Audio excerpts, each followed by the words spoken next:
ഏകദേശം എനിക്ക് തോന്നുന്നു ഒരു 98ഓളം ക്വസ്റ്റ്യൻ അല്ലേ, 98ഓളം ക്വസ്റ്റ്യൻ നമ്മൾ നമ്മുടെ ക്ലാസ്സുകളിൽ റെഗുലർ ആയിട്ട് ഡിസ്കസ് ചെയ്ത കാര്യങ്ങളാണ് ഈ ക്വസ്റ്റ്യനിൽ ചോദിച്ചത് അല്ലേ. Hi all, welcome to Eduz academy. അപ്പോൾ എല്ലാവരും എന്താണ് നമ്മുടെ JPHN എക്സാം കഴിഞ്ഞ ഒരു എക്സാം ഹാങ് ഓവറിൽ നിൽക്കുമായിരിക്കും അല്ലേ. അപ്പൊ ഞാൻ ആക്ച്വലി നിങ്ങളുടെ ഒരു ഫീഡ്ബാക്ക് അറിയാൻ വേണ്ടിയാണ് നമ്മൾ ഈ വീഡിയോ ചെയ്യുന്നത് കേട്ടോ.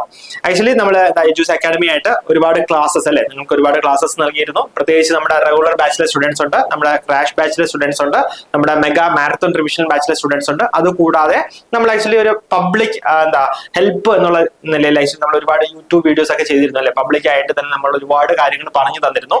അപ്പം ആക്ച്വലി നമ്മുടെ ഒരു ഇനീഷ്യൽ അനാലിസിസ് വെച്ചിട്ട് നമ്മുടെ JPHN എക്സാമിന്റെ ക്വസ്റ്റ്യൻ പേപ്പർ നോക്കുമ്പോൾ ഏകദേശം എനിക്ക് തോന്നുന്നു ഒരു 98ഓളം ക്വസ്റ്റ്യൻ അല്ലേ, 98ഓളം ക്വസ്റ്റ്യൻ നമ്മൾ നമ്മുടെ ക്ലാസ്സുകളിൽ റെഗുലർ ആയിട്ട് ഡിസ്കസ് ചെയ്ത കാര്യങ്ങളാണ് ഈ ക്വസ്റ്റ്യനിൽ ചോദിച്ചത് അല്ലേ.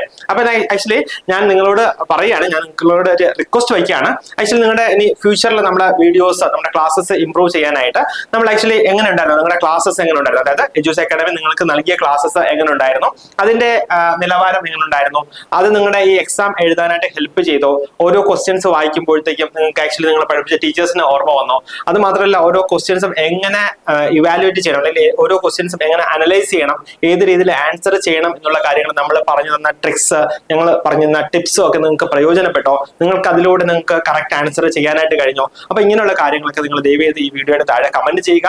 അത് ആക്ച്വലി അത് മാത്രമല്ല, ഇനി നിങ്ങൾ നമ്മുടെ ഭാഗത്തുനിന്ന് എന്തൊക്കെ ഹെൽപ്പാണ് നിങ്ങൾ പ്രതീക്ഷിക്കുന്നത്, അല്ലെങ്കിൽ ഏതൊക്കെ രീതിയിലുള്ള ഇംപ്രൂവ്മെന്റ് ആണ് നിങ്ങൾ പ്രതീക്ഷിക്കുന്നത് എന്നുള്ള കാര്യം കൂടെ നിങ്ങൾ കമന്റ് ചെയ്യുക. അത് മാത്രമല്ല, നമ്മുടെ റെഗുലർ ക്ലാസ്സസ് എങ്ങനെ ഉണ്ടായിരുന്നു, നമ്മുടെ റിവിഷൻ ക്ലാസ്സസ് എങ്ങനെ ഉണ്ടായിരുന്നു, അതുകൂടാതെ നമ്മുടെ മെഗാ മാരത്തോൺ റിവിഷൻ എങ്ങനെ ഉണ്ടായിരുന്നു. നമ്മൾ ആക്ച്വലി മെഗാ മാരത്തോൺ റിവിഷൻ ഒരു റാപ്പിഡ് റിവിഷൻ എന്നുള്ള നിലയിൽ ഏകദേശം ഒരാഴ്ചയോളം നീണ്ടു നിൽക്കുന്ന ക്ലാസ്സുകളായിരുന്നു അല്ലെ. എക്സാമിന് ഒരു ദിവസം മുന്നേ ആയിരുന്നു നമ്മളത് സ്റ്റോപ്പ് ചെയ്തത്. ലാസ്റ്റ് ക്ലാസ് നിങ്ങൾ ഓർക്കുന്നുണ്ടാവും, ഏകദേശം ഒരു 12 മണിക്കൂറോളം ഒരു ലൈവ് റിവിഷൻ ആയിരുന്നു നമ്മൾ നടത്തിയതല്ലേ. അതൊക്കെ നിങ്ങൾ ഓർക്കുന്നുണ്ട് എന്ന് ഞാൻ വിശ്വസിക്കുന്നു. അപ്പൊ ഈ ക്ലാസ്സിന്റെ ഒരു ഫീഡ്ബാക്ക് നൽകുക. അതുകൂടാതെ തന്നെ നമ്മൾ ഏർലി മോർണിംഗ് ബാച്ച് അല്ലെങ്കിൽ ഏർലി മോർണിംഗ് ക്ലാസ് എന്നുള്ള നിലയിലൊക്കെ നമ്മൾ ക്ലാസ്സുകൾ ചെയ്തിരുന്നു അല്ലെ. 6 to 7 സെഷൻ ഒക്കെ നമ്മൾ ചെയ്തു ലൈവായിട്ട്, ഓർക്കുന്നുണ്ടാവും. അപ്പൊ ഇതിന്റെയൊക്കെ ഒരു ഫീഡ്ബാക്ക് നിങ്ങൾ ദയവേത് കമന്റ് ചെയ്യുക. ഈ ക്ലാസ്സസ് നിങ്ങൾക്ക് പ്രയോജനപ്പെട്ടോ എന്ന് നിങ്ങൾ പറയുക.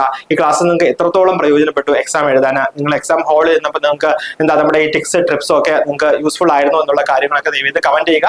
ഇത് ആക്ച്വലി നിങ്ങൾക്ക് ഫ്യൂച്ചറിൽ പുതിയ വീഡിയോസ് തരുമ്പോൾ നമുക്ക് അത് ആ രീതിയിൽ നമുക്ക് ഇംപ്രൂവ് ചെയ്യാനായിട്ട് കഴിയും. അപ്പം ഉറപ്പായിട്ടും നിങ്ങൾ ഇതിന്റെ താഴെ കമന്റ് ചെയ്യുക. നിങ്ങളുടെ ഫീഡ്ബാക്കിനായിട്ട് ഞങ്ങൾ കാത്തിരിക്കുന്നു. എല്ലാവർക്കും ബൈ ബൈ.